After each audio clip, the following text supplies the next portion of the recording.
Bagaimana membuat Indonesia great again? Great dalam hal standar apa nih? Apakah Indonesia pernah berjaya skala dunia yang mau dikembalikan kejayaannya? Dalam usia Indonesia yang baru 77 tahunan ini, maka mungkin kita mengukur ke zaman tahun 60-an, di mana Indonesia adalah negara terkuat militernya di belahan bumi selatan Katulistiwa pada saat itu dan sampai sekarang. Hal itu belum pernah kembali lagi. Atau kalau zaman kerajaan Sriwijaya yang wilayah yang terbukti dengan banyaknya artefak hingga di Champa, di Thailand, di Kamboja, wilayah kerajaan Sriwijaya yang luas dan makmur itu semua karena menguasai kekuatan maritim. Juga ketika seorang pemimpin wanita, seorang alpha female, pahlawan wanita penguasa maritim Indonesia dari Kesultanan Aceh, seorang Malahayati, seorang perempuan pejuang, putri dari Laksamana Mahmud Shah. Kakeknya dari garis ayah adalah Laksamana Muhammad Said Shah.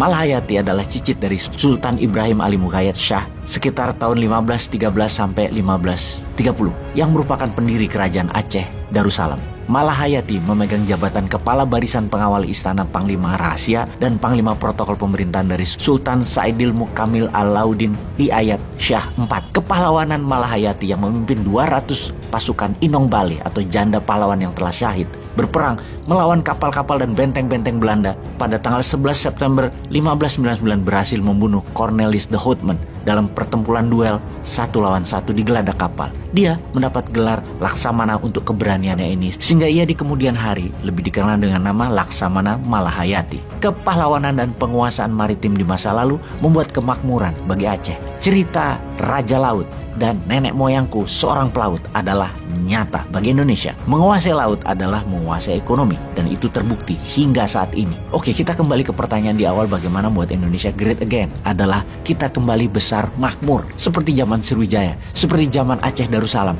seperti zaman Majapahit dan seperti zaman tahun 60-an dari segi militer. Bagaimana caranya? Seperti sifat bayi belajar dari meniru. Jadi ada hal yang kita boleh tiru dari Tiongkok. Jauh sebelum Tiongkok sebesar sekarang, zaman Deng Xiaoping, pendahulu Xi Jinping, apa yang dilakukan? Kita semua tahu, sebagai negara besar memiliki kapal induk adalah sebuah keharusan, sebuah kebanggaan, sebagai alat untuk unjuk kekuatan dan faktor penggentar. Kita juga semua tahu, Tiongkok adalah negara etalase, negara showroom.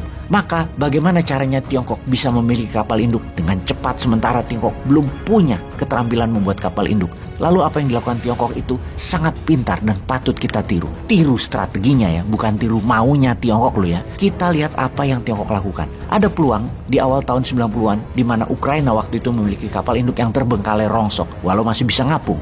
Kapal induk itu adalah bekas kapal milik Uni Soviet. Kapal induk rongsok ngapung itu ditarget oleh Tiongkok untuk dimiliki. Awalnya Ukraina tidak mau menjual kapal induk yang bernama Varyar itu ke Tiongkok karena ditakutkan akan menjadi alat militer. Apa yang dilakukan Tiongkok kemudian? Tiongkok mengirim agen intelijen Tiongkok yang diaku sebagai pengusaha papan atas Tiongkok. Diperlihatkan banyak dokumen dan cerita sukses dibungkus keren bagi agen intelijen yang menjadi pengusaha sukses oleh militer Tiongkok. Dia berhasil meyakinkan para petinggi militer Ukraina bahwa Varyar akan dijadikan kasino terapung tempat berjudi terbesar di dunia. Kemudian pihak Ukraina setuju untuk menjual kapal induk tersebut lengkap beserta teknologi dan manual buku pembuatan dan pengoperasian kapal induk tersebut kepada agen Tiongkok seharga $20 juta.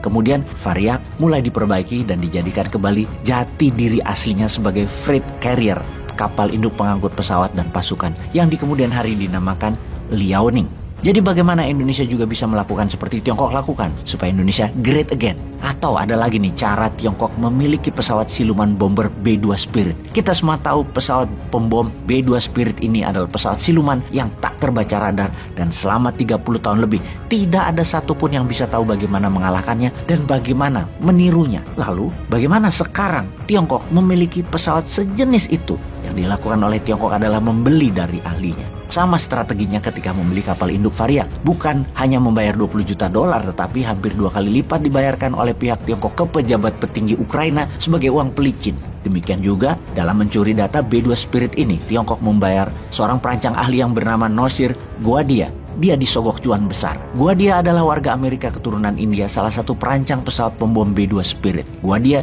jadi mata-mata Tiongkok dan mengambil data lengkap. Di kemudian hari, karena ketidaksetiaannya kepada negara Amerika tersebut, Guadia dihukum penjara oleh pengadilan Amerika selama 32 tahun. Singkat cerita, sekarang bomber Tiongkok H-20 menjadi setara dengan B-2 Spiritnya Amerika. Pertanyaan sekarang, Indonesia kapan menjadi jaya kembali?